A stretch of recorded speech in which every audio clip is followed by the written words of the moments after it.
Hello and welcome to another Tabletop Games blog Saturday review. The tigers were stealthily making their way onto the meadow where the goats were grazing.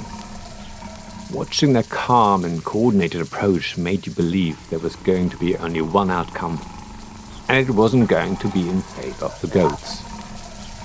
However, the sheer number of grazing animals didn't make it easy for the hunters. It didn't take long for one animal to sense danger. Suddenly, the whole flock was alert and bunched together, making it virtually impossible for the large cats to attack. It was now their turn to make the next move in this Bagh Chal from Lemery Games. Even though the game is actually highly abstract and very strategic two-player board game, its name, which is Nepali for tiger game, is very apt. As you take turns playing as the tigers and then the goats, you can almost see in your imagination how the drama will unfold. As the big cats thin out the herd by taking out one animal after another, the goats fight back by pushing the hunters into smaller and smaller corners, making it hard, if not impossible, for them to move. It's never clear who will come out victorious. The goal of the tigers is clear: kill all the goats. The goats, on the other hand, need to block all four tigers, which isn't easy. All animals move one step along the lines of a 5x5 grid that's intersected diagonally as well as horizontally. Additionally, tigers can jump across a single goat to kill it. So if the goats pair up, they can block the tigers in. That's easier said than done though. Bagh Chal reminds me a little bit of the German game Mühle, with the way pieces move around and can jump over each other, mixed with the tactic of blocking the opponent in checkers. If you've played either or even both of these games, you are likely to have a small advantage. Ultimately though, the game is like so many other abstract strategy games. It's very easy to learn but very hard to master. It's also the sort of game that you can easily play with some scratches in the dirt and a handful of pebbles or similar tokens. It's obvious to me why this game has had such an appeal in Nepal. As it turns out though, Bagh Chal has faded away. It's only relatively recently that it gained in popularity again, and Lemery Games' crowdfunding campaign has done a little bit to help the game survive.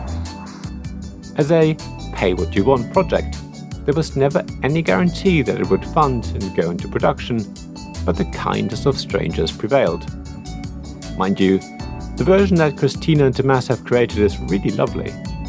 It comes in a small silken drawstring pouch with a silken cloth game board and small wooden game tokens. It looks really gorgeous and feels very luxurious. Being so compact, the whole game easily fits into a handbag or coat pocket. It also doesn't take up much space on the table, and playing time is pretty quick. That makes Bagh Chal ideal for playing on the train, bus or even plane, as well as in a pub or restaurant. In fact, I played this game with my wife on the train through Germany. It was the perfect time filler. While being a very strategic game, there's also a lot of tactics involved. Yet, unlike games such as chess, Bagh Chal doesn't make you have to think too hard. There will be situations where you do need to plan a few steps ahead, just to make sure you don't miss anything, but it's never so bad that you sit there for minutes thinking about your next move.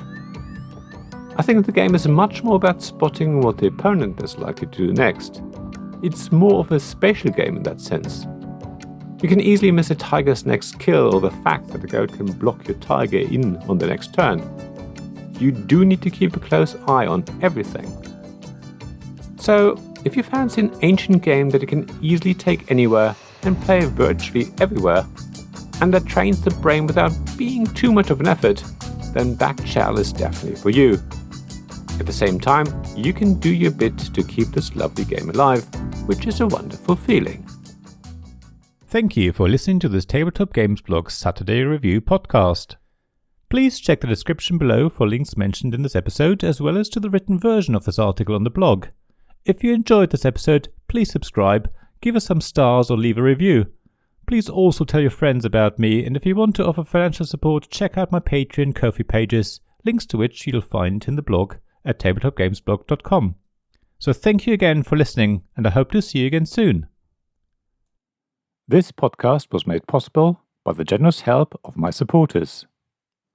Royal Patron Sean Newman, Magic Champion John Risley, Castle Guards David Miller and James Naylor, Dice Masters Alex Bardi, Paul Grogan and Robin Kay, and Shining Lights Jacob Davis, Gavin Jones, Sarah Reed and Richard Simpson.